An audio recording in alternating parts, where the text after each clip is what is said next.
Chapter 4. There was a rule at Dorset that you had to room alone during your first year. Having a roommate was a privilege reserved for old boys. This made for a good deal of emotional tension every May when the double room assignments were given out. Hey, one boy would say shyly to another, want to get a room together next year? Well, the thing is, I've already promised somebody else. Oh. For a week, the quadrangle pulsed with awkward little conversations like that. It was a time of subtle pursuit and hurt feelings and last-minute settlings for second best. Terry Flynn and Jim Pomeroy formed a happy exception. Everybody knew that they were made for each other, and there were other logical pairings such as Lear and Jennings. Britt and Haskell would have been naturals too, but Haskell was gone, and this filled William Grove with a terrible mixture of doubt and hope. He knew he had almost no chance with somebody like Hugh Britt. Still, Britt did tolerate him in ways that showed every sign of turning into liking. And they had spent a great amount of time together lately, if only in preparing the Chronicle's 8-page commencement issue. Hey, Grove, Britt said in the office one afternoon. I don't like this headline of yours. Smudge. Parker dies hero's death. Well, but he did, though, Grove said. The point is, he could have bailed out, but he stayed in his plane and steered it away from this English village. That's why they gave him the... I know, Britt said impatiently, but the headline doesn't have any dignity. The story doesn't either, for that matter. All this gee whiz boys magazine stuff. It's vulgar. It's tawdry, don't you see? Look, make it something like this. James Parker killed in England. Then your lead ought to be James H. Parker, class of 39, was killed after steering his crippled fighter plane away from the English village of what-do-you-call-it last month, period. He was posthumously awarded the Distinguished Service Cross, period. New paragraph. A first lieutenant with a such-and-such fighter command of the something Air Force. Parker had served so-and-so many months overseas, and so on. Then you can save your smudge business for the third or fourth paragraph. Parker, known affectionately as Smudge to his Dorset friends, and etc. See? Oh, Grove said. I guess so, yeah. Okay. I'll do it over. Britt seemed always to be right in matters where vulgarity and tawdriness were concerned. They worked in silence for an hour or so, long after Britt had approved Grove's second version of the Smudge Parker story. Then Britt said, Hey, Grove. Yeah? Listen, I've been thinking. I don't really want to be editor of this thing next year. It takes up too much time and I can't afford to let my grades slip. I wouldn't mind helping out here, but I don't want the responsibility. How about you doing it? Grove was astonished. Editor-in-chief, you mean? Oh, come on. It's only a dumb little school paper. You can handle it. Nobody had ever before expressed confidence in Grove's ability to handle anything. Well, he said, I guess I could give it a try. Okay, let's set it up that way then.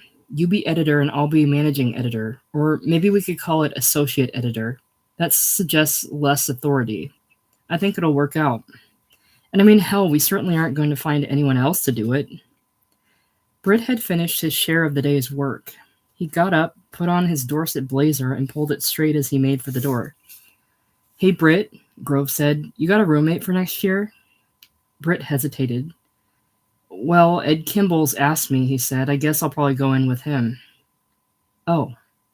Ed Kimball was a hunched, plump fellow, a wizard at math and chemistry. All he and Britt had in common was that they were both straight-A students. With his hand on the knob of the open door, Britt seemed to be thinking it over. I don't know, Grove, he said. I can see where it might be all right to room with you. I've considered it. We have a lot in common and all that, but I don't know. There's something a little too undisciplined about you. For me, anyway. How do you mean? Oh, you know, you're always late for everything. You flunk courses and don't seem to care. You're sloppy. That kind of thing could make trouble if we roomed together. Besides, you've come a long way this year, that's true, but last fall I thought you were unwholesome, sort of. Grove's mouth went dry. How do you mean, unwholesome? Oh, come on, Grove. You know, I was there for the night those guys ganged you and jerked you off. They didn't jerk me off. They couldn't even get me to. What the hell's the difference? If it had been me, I'd have killed them. I'd have killed the first son of a bitch that touched me. How? What are you going to do when 8 guys are holding you down? I don't want to talk about it, Britt said. All I know is you were lying there laughing and talking away. You might as well have been saying, do it more. I wasn't. I was trying to make a joke of it. Can't you see that? No, Britt said. No, I'm sorry, but I can't see that at all. There was a silence while they looked briefly at each other and then at the floor. At last, Britt said, well, hell, let's forget it. I'm sorry I brought it up. Look, I'm going on back to the dorm. You coming? No, I want to finish this stuff, Grove said. But he didn't finish anything. All he did was stare at the papers on the desk, turning over the word unwholesome in his mind. After a long time, he closed up the office and went back to the 3 building. Pierre Van Loon wasn't in his room and the toilet stalls were vacant too, but Grove found him fooling around to no apparent purpose in the dim storage alcove where trunks and suitcases were kept. Hey, Van Loon, he said. Yeah? Want to get a room together next year? During that summer, the parents of all Dorset students received a form letter from the W. Alcott Needler announcing that dress would be optional in the coming year. William Grove came back to school with 2 new suits, blue and brown, both purchased by his father at Bonds in Times Square. He thought they were fine until he began to notice that almost nobody else wore clothes like that. Most people didn't wear suits at all but tweed jackets with gray flannel pants. Their coats had practically no shoulder padding, and their pants had no pleats. He remembered now having noticed that in the old school uniforms, too. Looking around, he could count only 3 boys who dressed the way he did. Albert Canzoneri, whose father was the shop teacher, Lothar Brundles, whose father was the chef, and Gus Gerhardt, whose father was the groundskeeper at Miss Blair's, a famous girls' school 12 miles away. Grove couldn't be bothered with Canzoneri, and he was afraid of Gerhardt. Almost everybody was afraid of Gerhardt, but Lothar Brundles took over the humor column of the Chronicle that September, so there was an opportunity to discuss clothes with him in the office one day. What do you mean, proletarian? Brundle said. You're a funny kid, Grove. Sure, we look proletarian. Why the hell shouldn't we? Listen, you know every Thanksgiving, when all the parents come for the big-ass turkey dinner, and afterwards old Needler rings his bell and makes this corny speech about how very, very much we owe the chef, and then he calls, come on out here, Louie, we want to thank you. And everybody claps, and this funny little guy, Louie, comes bouncing out of the kitchen, waving his arms over his head. All smiles, all in white, with this big chef's hat and this napkin tied around his neck. And son of a bitch, Grove, that's my father. How the fuck do you think that makes me feel? Grove's own father came up from New York for a visit later in the fall, and he looked surprisingly short when Grove met him outside the 1-building archway. Well, the older Grove said as they started through the quadrangle, this certainly is an impressive place. Yeah, well, it's very well designed. It's called Cotswold architecture. So how you doing, Bill? Staying out of trouble? I guess so. You certainly are tall. Yeah. How's the math coming? Think you might pass math this time? I don't know. Hope so. Well, you know, with a thing like math, it's mostly a question of mental attitude. I know. For reasons he would never understand, Grove found it all but impossible to call his father Dad. He remembered having no trouble with the more childish Daddy years ago, but Dad eluded his tongue. He tried to avoid the problem on the rare occasions when he saw the man, by arranging his remarks in such a way as to require calling him nothing at all. In a sidelong look, he tried to assess his father's clothes. There was nothing proletarian about his dark 3-piece business suit, though it did look a little shiny from wear. But it was decidedly middle class. Across the vest hung a delicate gold chain watch that trembled as he walked. Grove was fairly sure most men had wristwatches nowadays, but his father probably hadn't noticed the changing fashion, or didn't care. He wore a pearl gray fedora with a suit, and highly polished black shoes that looked very small and narrow on the flagstones. Good Lord, he said, it must have cost a fortune to build this place. Well, I guess it did. There was a crazy old lady named Mrs. Hooper who built it. She probably used up all her husband's money on it. I think he was in steel or something. In steel? How do you mean, in steel? I don't know. He was real rich, that's all I know. And I guess she had money of her own, too. How do you mean she's crazy? I don't know. It's just what I've heard. She's supposed to be very eccentric and everything. When they walked enough for his father to see most of the architecture, Grove took him up to the Chronicle office. It was all he had to be proud of, and showed him that. I think it's fine you've done so well in the paper, his father said, looking uncomfortable in one of the office chairs. And it's an interesting paper. I enjoyed reading it. Still, I wonder if you're not giving it too much of your time. Yeah, well, the thing is I enjoy it. I know you do, but don't they have a rule here that you can't take part in extracurricular activities unless you keep your grades up? No, there's no rule like that. And Grove risked a small, cynical smile that he was aware of having copied from Haskell. It's a pretty funny school, he said. A funny school? Well, I mean, they sort of encourage the extracurricular stuff whether you're a good student or not. They believe in individuality here. I see, his father said. Well, I believe in individuality too, Bill, but I'm not sure how I feel about failing grades in math and failing grades in chemistry and failing grades in French. This was a jolt. Grove had assumed that his report cards were sent only to his mother, who viewed all such failures as signs of a soul as artistic as her own. Why do you suppose you have this trouble with math, Bill? His father said. You know something?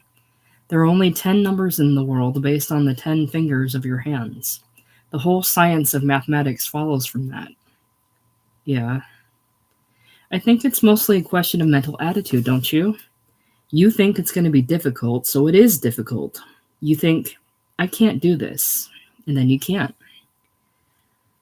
I guess so, yeah, Grove said. And for the first time that afternoon, he noticed that his father's face was deeply lined under the eyes and gray with fatigue. If you can lick that attitude, Bill, you'll lick the course. You'll be surprised how easy it is. And the same goes for chemistry, because that's mostly just number work, too. As for the French, well, the French is another matter. There was quite a long note from Mr. Leprade. Right. There was quite a long note from him with your last report card. He feels you have psychological problems. Grove looked down. Mental attitude might be an acceptable term, but any word beginning with psych had come to frighten him. All such words spoke of a darkness beyond hope. They reminded him of Haskell, and the worst thing about them, according to what little he'd been able to read of Sigmund Freud, was that they had their roots in sexual anxiety. Well, he said, I don't agree with that. I don't think I have any psychological problems or anything. French is hard for me, that's all. I'll try to do better at it, that's all. And soon he managed to turn the conversation back to the Chronicle. He gave his father an advance copy of the next issue, still warm from the press, and pointed out his major contributions to it. The solemn editorial, a humorous feature on the commando course, the football roundup on the sports page. Good, his father said, putting the folded paper away in his inside pocket. This'll give me something to read on the train. Then they were out in the quadrangle again, and they had almost reached one building when Steve Mackenzie approached them on the stone walk. Grove hoped Mackenzie might settle for a nod in passing, but Mackenzie had other ideas.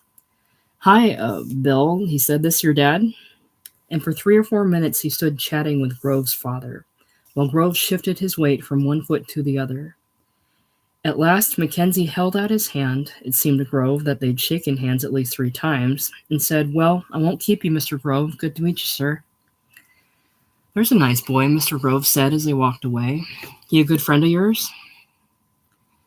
Out in front of one building, waiting for the taxi, Grove composed the final sentence in his mind and resolved to deliver it without stammering. He even rehearsed it twice, just under his breath. When the cab pulled up, he took his father's hand in a grip that he hoped was as strong as Mackenzie's and said, "Thanks for coming out, Dad." It sounded almost as natural as he'd meant it to. Terry Flynn and Jim Pomeroy had gotten off to an uneasy start as roommates on the very first day of school, when Terry opened a suitcase and said, "Look what I've got," and pulled out a set of yellow curtains, pleated and flounced, that his mother had made especially for their windows. "Well, that's nice, Terry," Jim Pomeroy said. "They're easy to put up," Terry assured him. I've got the curtain rods and the brackets and stuff." And that wasn't all. He also had 8 framed color photographs of rural New England, from spring wildflowers to autumn foliage to deep snow, that his mother had thought might brighten their walls. And he had another photograph in a stand-up leather frame to be placed on his side of the windowsill, showing his mother and father on their wedding day. "Yeah, well, that's nice," Jim Pomeroy said, but he worried about the decorations all day, especially the curtains, until one of the more popular members of his class dropped in that night and said, "Wow, you guys have really fixed your place up. Looks terrific." Other visitors soon confirmed that view, and Pomeroy was able to relax. Still, from time to time, he couldn't help wishing the curtains weren't quite so flouncy, and that there could be perhaps 4 or 6 tops rather than 8 of the framed New England scenes. It was a very small room. He wished, too, that Terry Flynn wasn't 2 years behind him in school. Football season made everything all right. He and Terry were both Eagles, which everybody said was too bad for the Beavers, and they made an unbeatable combination that year. Because they were both so light, and probably, too, because they weren't seniors, the Eagles' coach didn't use them for the whole of any game. But when they were in, they were tremendous. Pomeroy would fade back, wait for the last possible moment, then leap and throw a long, perfectly spiraling pass, and far down the field, the sprinting Flynn always knew just when to turn, reach up, and pick it out of the air.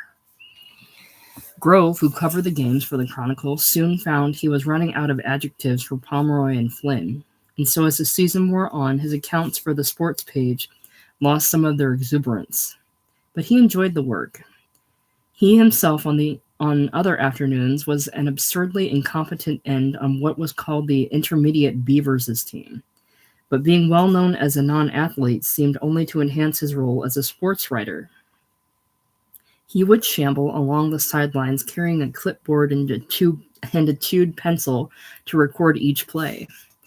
When a game was stalled, he would squat and write, holding the clipboard on one tense thigh and very much aware that a number of smaller kids were peering over his shoulder. When the game broke open again, he'd get up and run with it, almost as fast as the ball carrier, with the little kids racing in his wake. His stories usually managed to mention the excellent tackling and blocking of Hugh Britt, who was a sturdy member of the Beavers' line. Even when Britt did nothing distinguished in the game, there would be a sentence near the end about how sturdy he had been. Then one afternoon, a tangled heap of Eagles and Beavers sorted themselves out, got to their feet, and disclosed Hugh Britt lying alone on the grass face down. Choppy Tyler blew his whistle and came running, natty and muscle-bound in his referee's uniform of black striped shirt and white knee pants with black stockings. Miss Logan, the younger and prettier of the 2 school nurses, walked gravely onto the field with her hands deep in the pockets of her polo coat. Grove waited until several other people had gathered around Britt. Then he tucked the fluttering clipboard under his arm and went out to join them, hoping it might look as though this were part of a journalist job. But he couldn't see much except the big grass-stained numerals on Britt's jersey.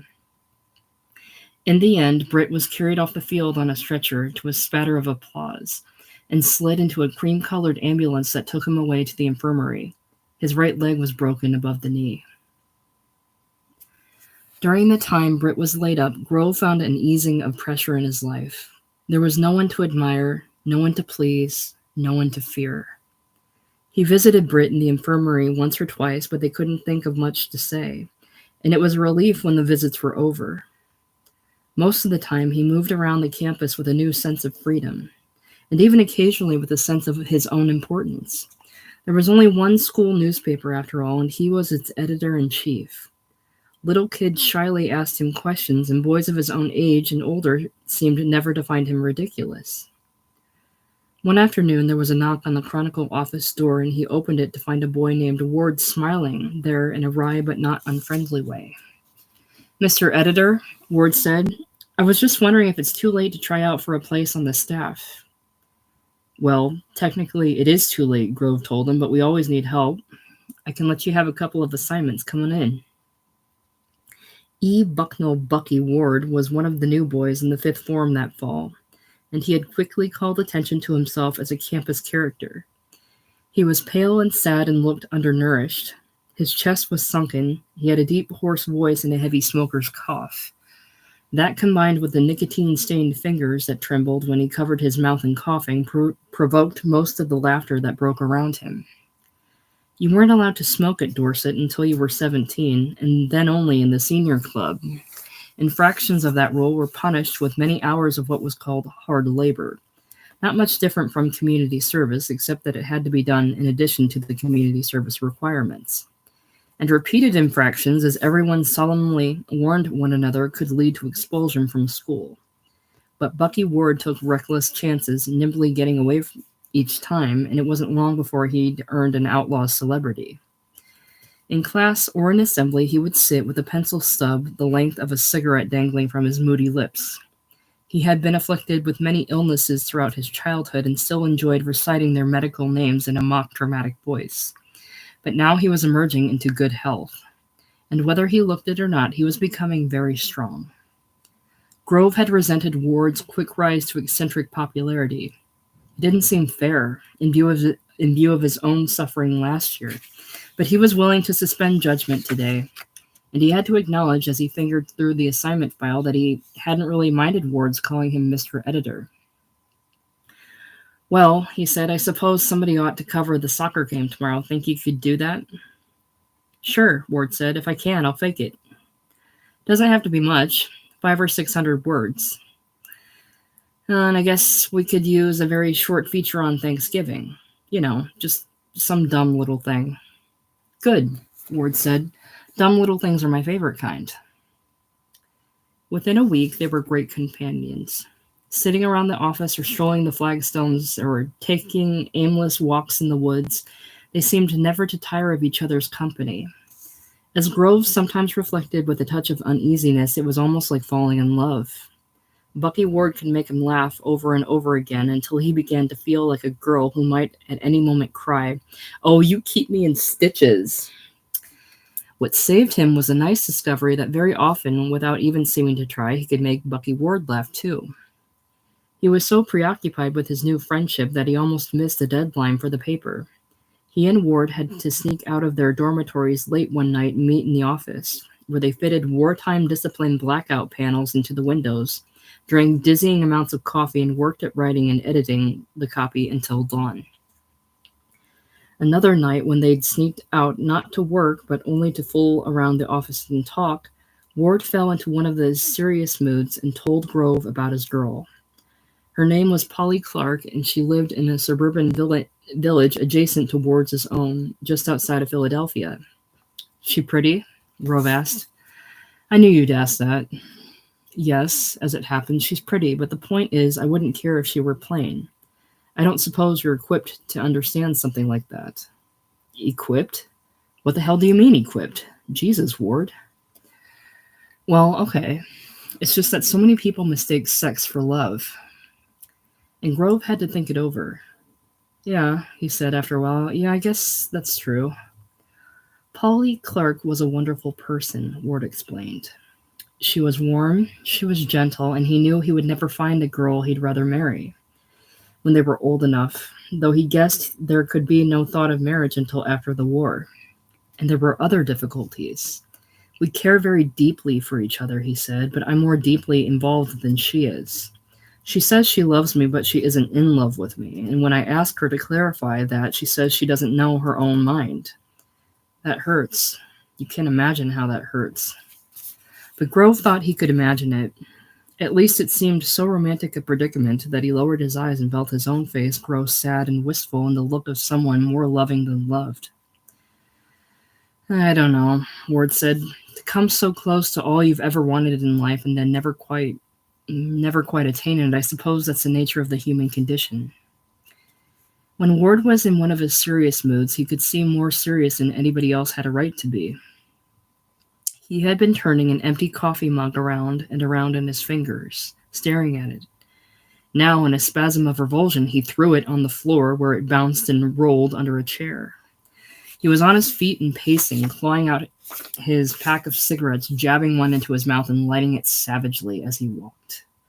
"Things," he said. "Christ, Grove, do you ever get so you can't stand things, objects, that cup, this school, clothes, cars, all the goddamn senseless things in the world? You want to see my family's house? It's very nice and it's very big and it cost my father a hell of a lot of money, but I can never make him understand it's just another thing.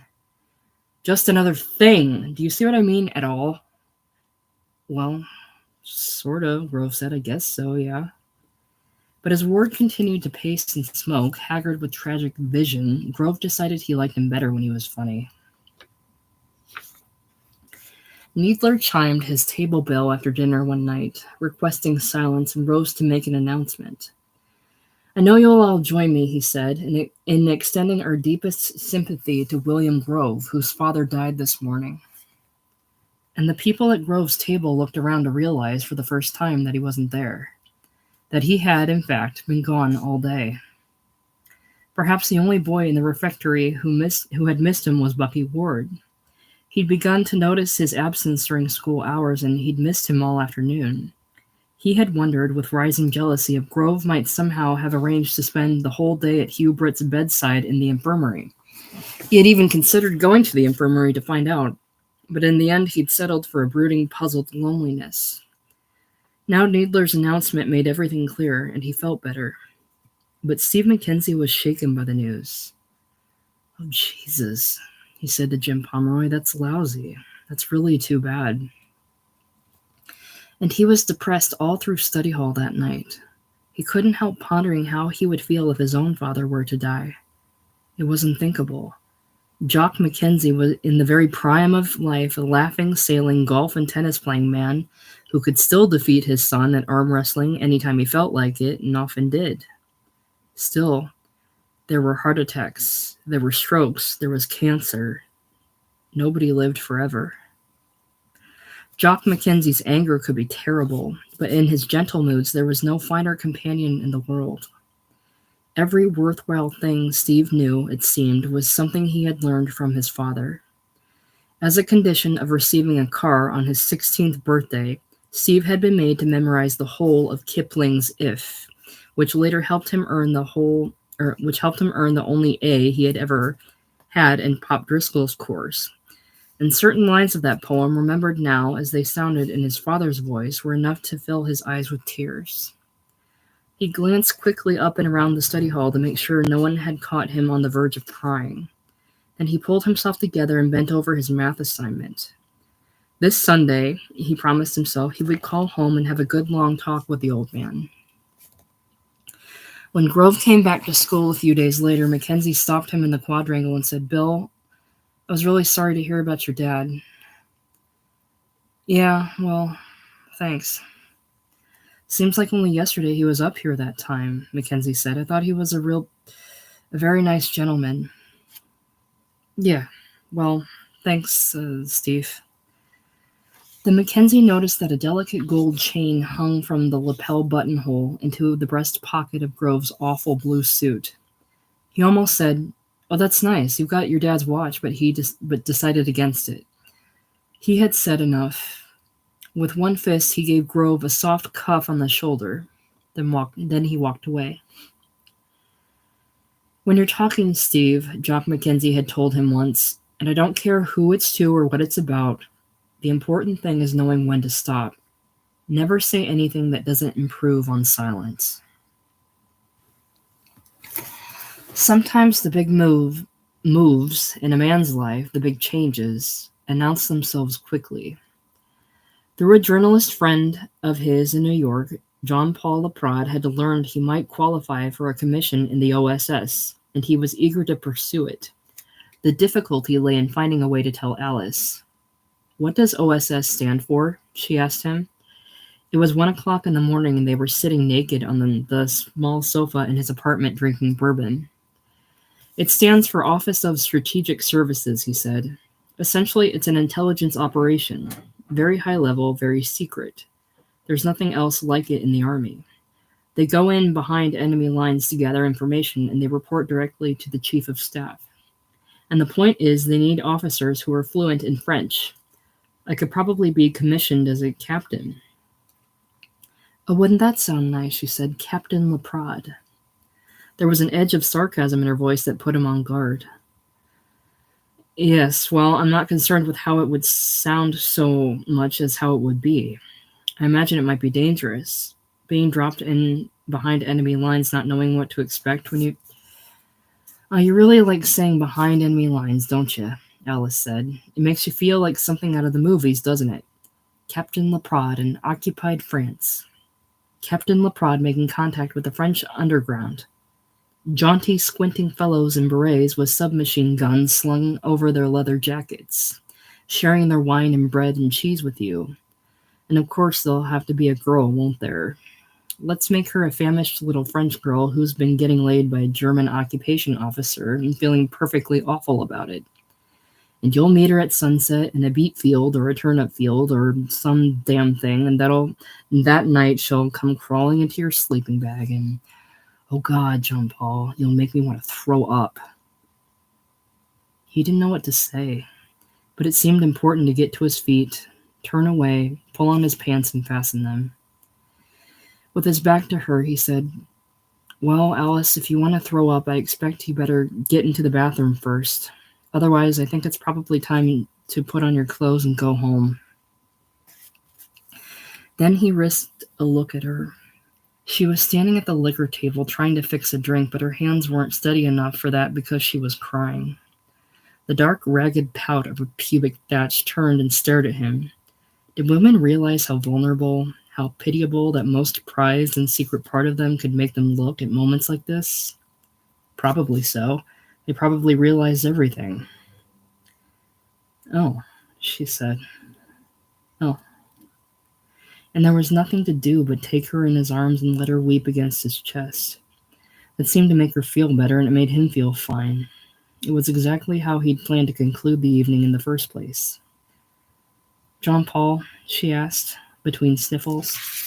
Will they give you any training or anything before they start dropping you in behind enemy lines? The paperwork took very little time, and the commission came through in the last week of school before Christmas. Alcott Nadler was barely able to hide his irritation at the news. How and where could he find a new French teacher in the middle of the year?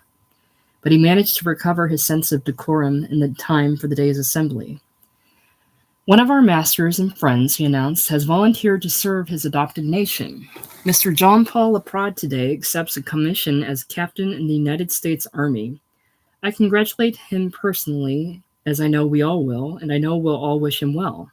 Mr. Leprade, John Paul, will you stand up back there, please? This was ridiculous. Leprade had to rise from the seated faculty and stand in a sea of applause while 125 pink young faces came swiveling around to smile at him over the backs of chairs. It was as if he were Louis Brundles called from the kitchen on Thanksgiving Day. And the worst part, the awful part, was that it brought a quick warm swelling to the walls of his throat. My God, he thought, my God, I'm going to cry. What saved him, as he crouched and turned briefly right and left to acknowledge the clapping of his colleagues on either side, was a glimpse of Jack Draper's pale, withered hands trying to clap along with the others, probably making no sound. Chapter 5. Grove spent most of that Christmas vacation teaching himself to smoke. He would soon turn 17, and he didn't want to be the fool of the senior club. First, he had to learn the physical side of it. How to inhale without coughing. How to will his senses to accept drugged dizziness as pleasure rather than incipient nausea. Then came the subtler lessons in aesthetics, aided by the use of the bathroom mirror. Learning how to handle a cigarette casually, even gesturing with it while talking as if scarcely aware of having it in his fingers. deciding which part of his lips formed the spot where a cigarette might hang most attractively, front and profile, and how best to squint against the smoke in both of those views. The remarkable thing about cigarettes, he discovered, was that they added years to the face that had always looked nakedly younger than his age. By the time of his 17th birthday, he was ready. His smoking passed the critical scrutiny of his peers. Nobody laughed. And so he was initiated. The senior club opened new horizons for all its members. It was a long, wide room with a flagstone floor converted from one of the unused study halls of 4 building. There was a pool table that seemed always to be in use. There were deep leather sofas and chairs. There was a phonograph with many records and a carefully neat display of current magazines. There was a big stone fireplace, too, and the pungent smell of wood smoke, combining with the blue tobacco haze as the billiard balls clicked, gave flavor to everyone's sense of maturity. Only rarely did anything shrill or silly occur in the senior club. It was a place for learning how to behave in college, except, of course, that neither the class of 43 nor that of 44 could make plans for college until after the war. There's little or no training, Larry Gaines explained to a cluster of attentive listeners around the fireplace one afternoon. It's not like a regular branch of the service at all. You sign on and you ship out. That's about it. Larry Gaines had tried to enlist in the Army, the Marine Corps, and the Navy. He had been ready to leave school at once for any of them, but they'd all turned him down because of an obscure physical ailment he'd never known he had. Now he had settled for his last resort, the Merchant Marine. And the Merchant Marine, which might otherwise have seemed drab and spiritless, was beginning to take on an aura of romance at Dorset Academy because of him. At the urging of Pop Driscoll and others, he had agreed not to sign on and ship out right away, but he'd arranged with the dean to take his final exams and get his diploma a month ahead of time so he could leave early in May. And of course, there's no uniform or anything, he was saying, just regular work clothes. You buy your own. Except I imagine the guys keep dress clothes in their lockers too, so they can show a little class around the girls in Algiers or wherever they're going. Now look, I'm probably making it sound better than it is. It's probably the most boring life in the world, chipping paint all day and stuff like that. But what the hell? It's the best I can do. Listen, I've got to cut out. See you guys later. Larry Gaines never spent much time hanging around the senior club, though he could always command a respectful audience there. He was president of the student council now, and there seemed always to be matters that required his attention. See you guys later, he would say, and disappear into his responsibilities. Hey, Grove, Pierre Van Loon said in the darkness of their double room that night. You awake? Yeah. Know something? The way Gaines was talking today about the Merchant Marine and all, that really sounded nice. How do you mean? I don't know, it just did. Be out working in the sun, shipping paint or whatever it is you have to do for maybe a couple weeks at sea, then pull into someplace like Algiers and go to hell with yourself? I guess you don't see what I mean. Well, I think I do, sort of. Because the point is, kids in private school don't know anything about reality. Look, I figure I've got about a year left before the Army gets me, and you know what I'd like to do? Well, I probably won't do this because my parents would kill me, at least my father would.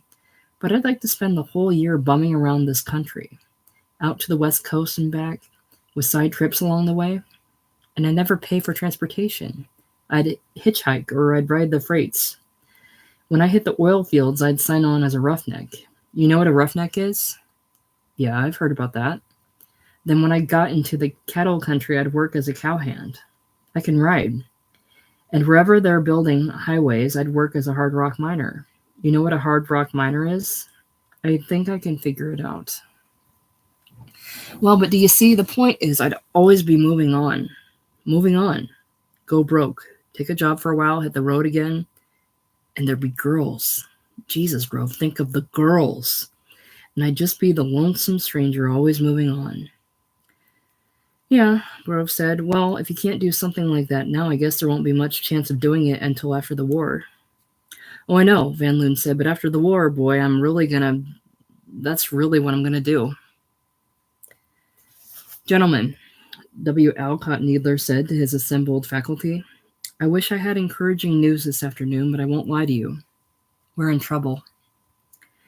They were gathered in the extravagantly spacious living room of the headmaster's residence, a room that embarrassed Needler's wife. What can I do in there, Alcott? And took young girls' breath away when they first walked into it in their evening gowns, on the arms of their dates, for the annual spring dance. Old Mrs. Hooper had stocked the long paneled walls with thousands of leather-bound books whose pages would never be cut, and with oil portraits of worthy-looking men and women whom no one could identify, except perhaps at the spring dance, when the kids did seem to have a pretty good time. It was a place of anxiety, a room where you sat and waited and found that your palms were damp in meetings like this. Like all private schools, we rely on tuition as our primary source of income, Needler said. In the past, from time to time, we've been able to draw on funds made available by Mrs. Hooper's foundation, but that source is closed to us now. For reasons of her own, Mrs. Hooper has made clear that she plans no further financial aid. With a small enrollment and with many of the boys paying half tuition, we can't begin to meet our costs. We've been operating at a deficit for some years and we've reached a point of crisis. I met with the board of trustees last week and a suggestion was made which I'll pass along to you now. If each member of the faculty were to accept a voluntary cut in salary as a temporary measure, perhaps 25%, we might well be able to remain solvent. And they turned him down. Dr. Wilson, the old history master, was the first to speak. He said he couldn't possibly absorb a 25% salary cut and added that he didn't see why the faculty should be made to suffer for Mrs. Hooper's intransigence. Then Dr. Stone spoke up in agreement, and because everybody knew that Edgar Stone was the highest paid man on the staff, it was easy to follow his lead. The refusal was unanimous. All right, gentlemen, Needler said. I presented the board's recommendation, and I've noted your response. I see no point in prolonging this meeting. I'll keep you informed of any new developments. On leaving the headmaster's house, Robert Driscoll held himself down to a toddler stroll in order to walk beside Jack Draper. It was on the tip of his tongue to say, How are things at home, Jack? But he thought better of it and cast about for other things to say instead. For several months now, since Leprade had gone, he'd been nagged with curiosity about how the Drapers were getting along. Had they just sort of fallen back into sleeping together again? Was that what people did? Or were there terrible scenes at night with tears and recriminations and heavy drinking and talk of divorce? Until Jack passed out on the living room sofa and the children came down and found him there in the morning. Jack, he said, Marge and I were saying just last night that we hardly ever see you anymore. Why don't you and Alice come over for a drink some night this week? Draper's walk, as well as being very slow, required him to move his arms in a trembling parody of a British soldier on parade. His head, erect and tense now in the effort of walking, was small and handsome, with close-cut blonde hair beginning to recede at the temples. Even before the polio, he must have been a slight man, but it had probably been the kind of slightness many women admire. Well, thanks, Bob. That's nice, he said. I'll give you a call in a couple of days, okay? Then Driscoll left him, and Draper continued to make his laborious way home. He was passing through the bleak, sandy area behind Four Building now, where the unfinished foundations lay like ruins. Why had they set the science building and the science master's house so far away from the main part of the school? Had some Morden architect guessed there might one day be a science master barely able to walk the distance? Or maybe they had somehow predicted to those fanciful Cotswold architects and Mrs. Hooper's that there might one day be a house full of pain out there beyond the sand, a cuckold's house so steeped in loss that even the children's smiles were sad. Jack, Alice called from the next room, was there anything new? Anything new? You know, about the school folding up. No. At first, soon after Leprade's departure, Jack Draper had been torn with wondering what his wife would do. Come back to him? Take the children and leave him? The next move seemed plainly up to her, and she had refused to make her position clear. I have to think, she had explained. I have to take stock. I have to work a few things out in my mind. Well, okay, but what exactly did all that mean? Think about what? Take stock of what? Work what things out in her mind? And now it was spring. In the evenings after dinner and before the children's bedtime, the four of them would sit around the living room in simulation of what real families might be expected to do. He had to admit he was stiff with drink on most of those occasions. He would usually start drinking in the lab in the afternoon and keep it going with heavy shots of bourbon in the kitchen before dinner, and more afterwards. "Why do your lips look all funny, Daddy?" Millicent asked him one night. "My lips? I don't know. Maybe it's because I need a kiss." Another time he said something dry and witty to his son. He couldn't even remember what it was, and Alice's sweet face fell apart in laughter. Her big, lovely eyes danced briefly for him on her side of the room. Just before turning away again, she said, "That's funny, Jack." And that took him back to a time long ago in college when a man of much admired worldliness had said, "Know something, Jack? You'll find there's no greater pleasure in life than making a girl laugh. Apart from getting laid itself, of course." Of course. Getting laid itself. And having now made a girl laugh, was it wholly unreasonable to imagine he might have improved his chances in the area of getting laid itself? Wasn't getting laid itself a thing almost everyone deserved? Wasn't it what made the world go round? Even for a funny little polio victim whose arms and legs didn't really amount to arms and legs at all, and whose wife had been fucked out of her mind by a Frenchman for a year and a half. But every night, as he struggled out of his Brooks Brothers clothes, oh yes, and fuck you too, Brooks Brothers, with that terribly tactful bastards in your fitting room. I expect you'll want it taken in quite a bit here, sir, am I right? And the trousers taken in quite a bit here, am I right? And here. Every night, as Jack Draper crawled wretchedly naked into his marriage bed, he knew his wife would not join him there. He even knew, with a cripple's resignation and a drunkard's terrible calm, that she would probably never join him there again. Hugh Britt sometimes complained that his leg was acting up. He would sit in the Chronicle office, kneading the thigh muscles with one strong hand while he winced in pain and blew thin, fatalistic jets of cigarette smoke that billowed back from the open pages of the brothers Karamazov. "Is that any good?" Grove asked him once. And Britt looked up in irritation. "What do you mean, any good? It's one of the great works of all time." "Yeah, well, what I really mean is how come you can read it when your leg hurts? I mean, when I'm in pain, I just want to lie down and wait for it to be over. See what I mean?" "Grove, there are times when I simply don't see what you mean. If I were to lie down now, I'd be screaming or tearing the pillow to shreds with my teeth. I happen to have a good power of concentration, and I'm really grateful for it in situations like this. Reading takes my mind off the pain." "Oh." And Grove went back to his half-written editorial. It had started off well enough. Something about how our men overseas might wish for Dorset Academy to become a better school than the school we know. But in trying to bring the idea around to a conclusion, he had messed up the whole damn thing twice. He knew he could probably write smarter editorials if he read the Brothers Karamazov and some of the other great works of all time. But there was the trouble. If he sat around reading the great works of all time in or out of pain, how would he ever get his editorials written? Then Bucky Ward came into the office, dragging a 10 or 12-foot length of twine with many tin cans attached to it. "I thought this might be interesting," he said. "We could tie it to the back of neither's car, and he might not notice it until he's on the road." "You know something, Ward?" Britt said. "That's the kind of thing people do when they're 9 or 10 years old." "Yeah, well, I guess I'm slow in the head then. Always knew there was something funny upstairs.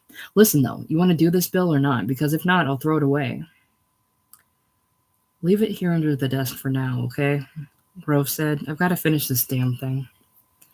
"Take your time," Ward said, and he assumed a self-conscious saunter, holding his shoulders high as he left the room. "No hurry at all." All winter and well into spring, Grove had been in the quandary of having two friends who didn't much like each other. Sometimes it seemed that he couldn't really consider Britt a friend. How could anything as warm and sloppy as friendship apply to an ice-cold perfectionist like Britt? But he had to acknowledge that Britt was still the one person in the world whose approval he wanted the most. And there were the signs that he might soon win it if he watched his step and didn't fall into dumb stuff like asking if the brothers Karamazov was any good. Several times Britt had expressed distaste for his present roommate, the plump Kimball, whose bed quaked in its frame every night with the vigor of his masturbation. I don't think he cares whether I hear it or not, for God's sake. And more than once he had left an implication too vague to be pressed that he might be open to the idea of rooming with Grove next year. As for Bucky Ward, it couldn't be denied that the fine companionship of last fall had begun to dwindle as soon as Britt got out of the infirmary. It was strengthened from time to time, and there were still long nights in the Chronicle office when they were hilarious or sad together, depending on Ward's mood. But it was troubled now, at best, and that seemed to be one of the things that made Ward sad. Is Britt supposed to be one of these terrifically intelligent guys, he asked Grove one night? Very high IQ and all that? I don't know, he certainly gets good grades. Yeah, well, sometimes getting good grades is really just a trick, like any other kind of success. It's a habit of mind. All you have to do is shut out the rest of the world.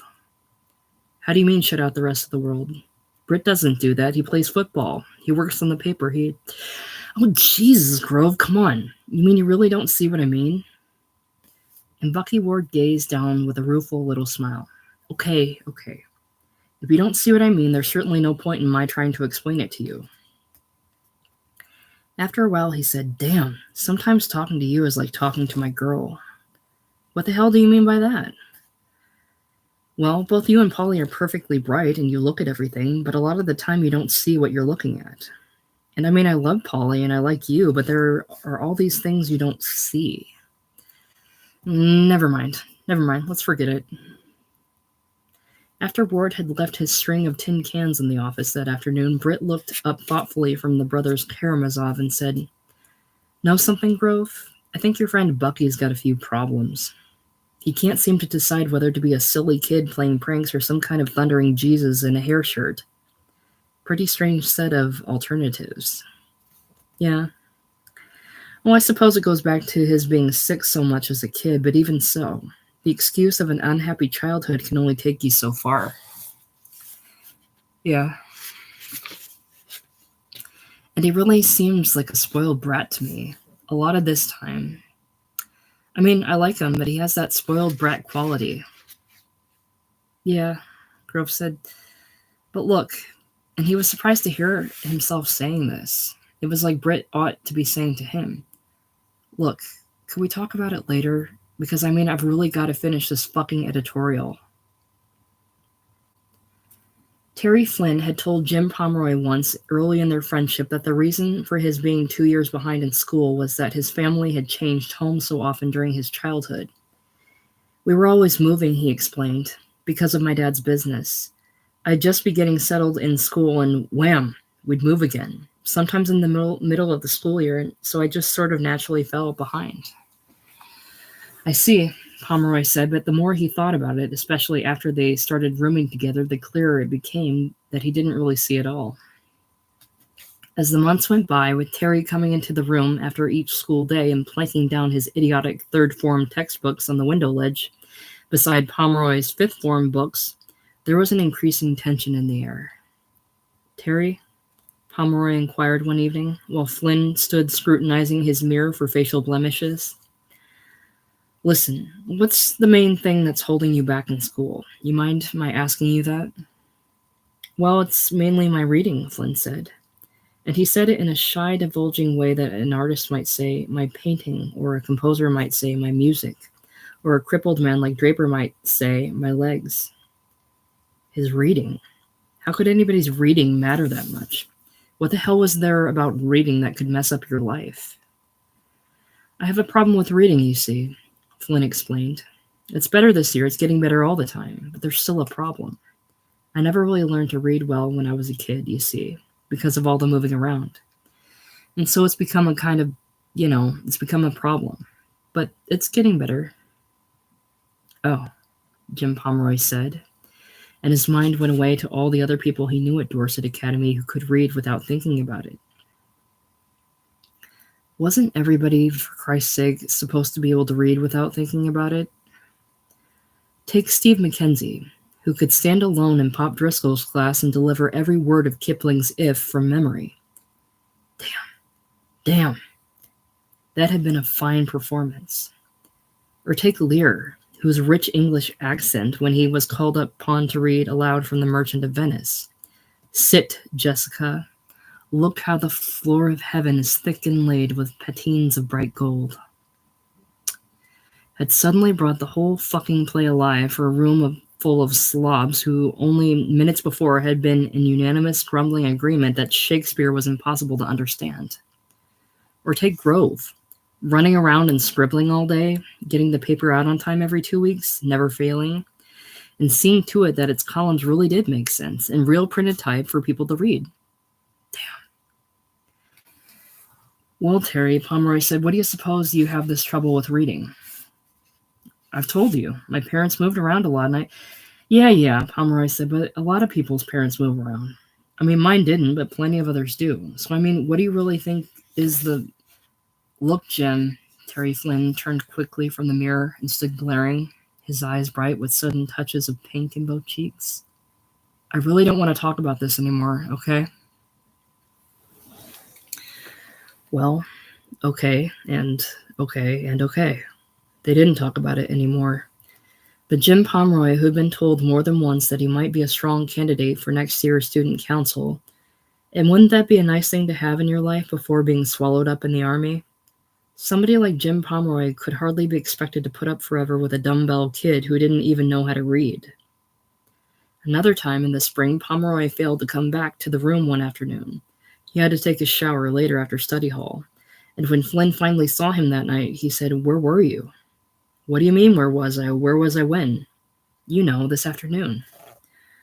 "Oh, I don't know. Steve Mackenzie and I were out in front of one building for a while throwing a baseball around. We weren't watching the time." "Oh." And that seemed to take care of it, though neither of them spoke again until lights. Then, in the darkness of the small room, Flynn said, "Jim?" "Yeah?" "Want to talk a while or just go to sleep?" "I don't know, Terry. I'm pretty tired tonight, as a matter of fact." That was another thing. Terry Flynn seemed to think that being roommates meant you had to lie there talking and giggling every night like a couple of, well, hell, like a couple of girls. Pomeroy rolled over and punched his pillow and tried to settle down. But sleep was held at bay by the chance that at any moment Terry's voice might say from across the room, "Jim? Jim?" When he finally did drift off into a kind of floating half-sleep, it was only to be assaulted by a dream in which Terry appeared, smiling and saying, "Look what I've got," holding up a first child's chaotic finger painting, then another big sheet of kindergarten art paper on which several cutouts of orange jack-o'-lanterns had been sloppily pasted. "See?" Terry said. "See what I can do? Baba-ha? Baba-ha?" Pomeroy fought himself awake. Then, grateful to know it had only been a dream, he breathed very slowly, dimly aware of similar breathing across the room, until he began to notice the sweet scent of Terry's deodorant cream. Nobody else knew he used stuff like that. He had never understood why Terry did, and he hadn't found a way to ask. And the smell of it, up close, was enough to make him faintly ill. Oh, Jesus. Oh, Jesus. Life was a pain in the ass. A week or two later, at shower time one day, Terry Flynn came hurrying out of the steam and down the hall after Pomeroy, calling, "Jim? Jim?" "Yeah?" "Wait, listen, you're not mad at me, are you?" "What do you mean, mad at you?" "Well, you know, just now in the showers when I said think that about Steve Mackenzie, I hope you didn't think I've..." "For Christ's sake, Flynn," Pomeroy said, "what do you think I am, some girl?" Back in their room, he whipped off his towel, struggled into his underpants, and then his pants, and then his shirt, breathing hard. Flynn was getting dressed too, on his own side of the room, but more slowly. He kept glancing over at Pomeroy as if to make sure everything was still all right between them. Both fully dressed, they found there was well over an hour left before dinner, with nothing to do but sit there and look at each other. "Want to talk?" Flynn inquired shyly. "What about?" I don't know, just, whatever you feel like. Terry, listen, Pomeroy said. I've been thinking. It seems to me we talk too much. We talk all the damn time. I think we'd both be better off if we just sort of shut up and went about our business. There was a long silence while Flynn stared at his own tightly clasped hands. Then he looked up and said, You don't want to be friends anymore? I didn't say that. Christ's sake, Flynn, you can take the simplest thing and twist it around into the goddamnedest. Listen, listen, I simply said I think we talk too much, that's all. And I get tired of it, that's all. And I think anybody listening to us think we were a couple of fucking girls. That's all. Now, let's forget it. Okay, Flynn said after a while. You want me to move out, then, so you can get Steve McKenzie in here? Okay. Okay. I know how you feel about Steve McKenzie, and I know how you feel about me. It's perfectly okay with me, Jim. But I want to tell you something. He was on his feet, trembling.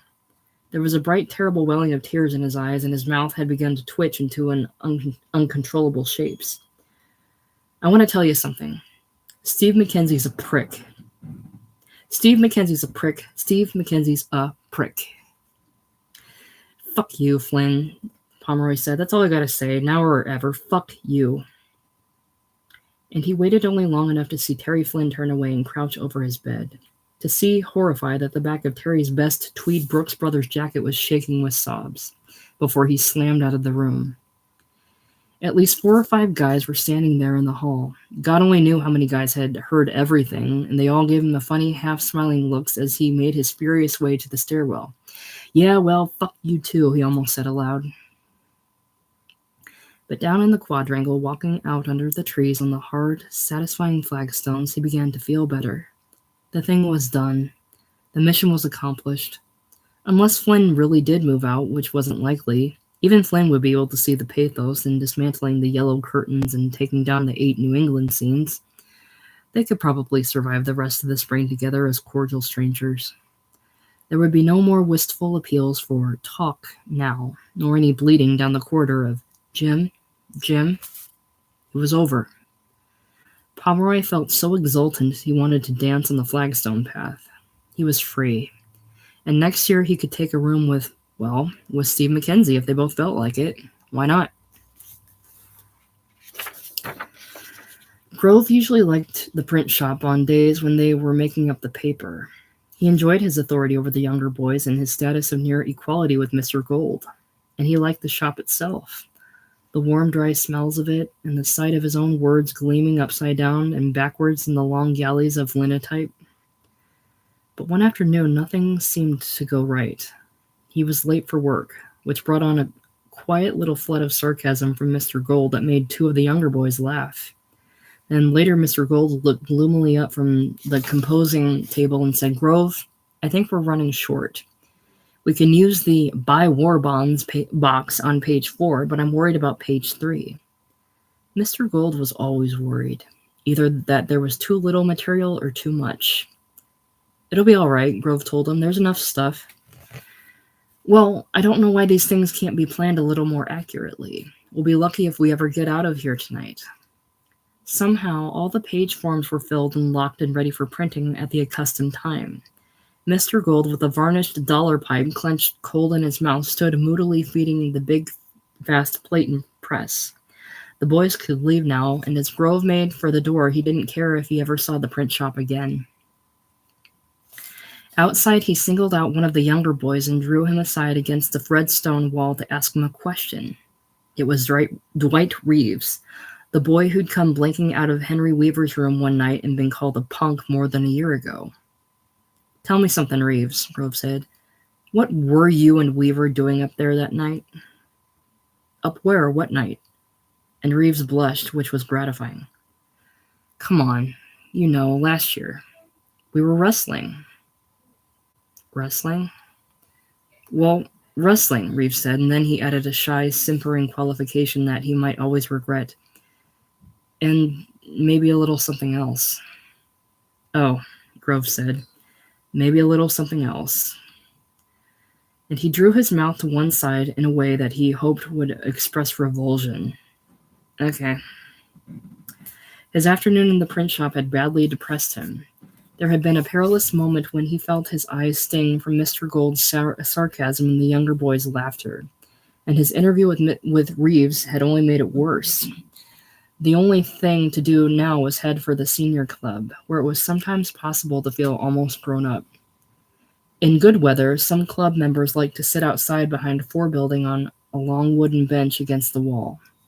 They could meditatively spit in the dust at their feet, or they could hunch with their forearms on their knees and their cigarettes dangling, ready to stare down whatever younger boys might approach and pass by on their way to four-building archway. This afternoon, Pierre Van Loon was alone on the bench. He was engaged in what looked like an earnest conversation with one of the white-clad kitchen help, who stood a few feet away and pawed the sand with one broken black shoe. "Hi, Grove," Van Loon said. "This is my friend Wayne." "Bill Grove?" "Wayne." "Hi," Grove said. "Hey." Wayne's age could have been anything from 25 to 40, younger than most of the kitchen help, and he had a guarded look that Grove found vaguely frightening. "Wayne's from West Virginia," Van Loon said. "Got tired of coal mining, so he came up here. He's a good friend of Ed and Mary Slovak." "Who?" "Ed Slovak works down at the paper plant, and his wife Mary. I've told you about them." And Grove did remember. On several nights, coming back to the dormitory just in time for lights, Van Loon had announced that he'd been out visiting the Slovaks. Great people, and that they'd served him bourbon whiskey. Ed Slovak might have been a great engineer if he'd had the education, but he wasn't bitter. That was the great thing about him. Mary wasn't bitter either. They were interesting people. And now apparently Van Loon had found another candidate for his widening social circle among the school employees. "Wayne's only working here until he gets a little money together," he explained. "Then he's going to try his luck in Canada." "I see," Grove said. "I was just telling him I think he'll be making a wise move," Van Loon said, carefully flicking the ash from his cigarette. "Canada's the country of the future." "Yeah, I guess that's right." Wayne said something inaudible. "How's that, Wayne?" Van Loon asked him. "I said the main thing's to keep moving." "Right. Yeah, you're absolutely right about that." The talk petered out then. Wayne went upstairs to his quarters and Van Loon leaned back against four-building with a sigh. "I don't suppose you understand this, Grove," he said, "but I'm interested in people like that. I'm interested in all kinds of people, not just the kids you meet in private school." "Yeah. Know what I'd really like to do? For the next year before the army gets me? I'd like to spend the whole year bumming around this country." "Yeah, I know," Grove said. "You told me about that." They went into the club together just as Lear and Jennings were coming out. You going over to the Stones?" Lear inquired. "No." "Too bad," Lear said. "It's another gala afternoon. Edith's home." "She is?" Grove said. "Again?" "Ah, yes. She keeps on coming home, and no one can explain it. I have my own theory, though." And Lear carefully straightened his tie. He had recently begun encouraging people to call him by the spelling of his first three initials, Rhett, probably because it suggested Rhett Butler in Gone with the Wind. "I think she comes home to see me," he said.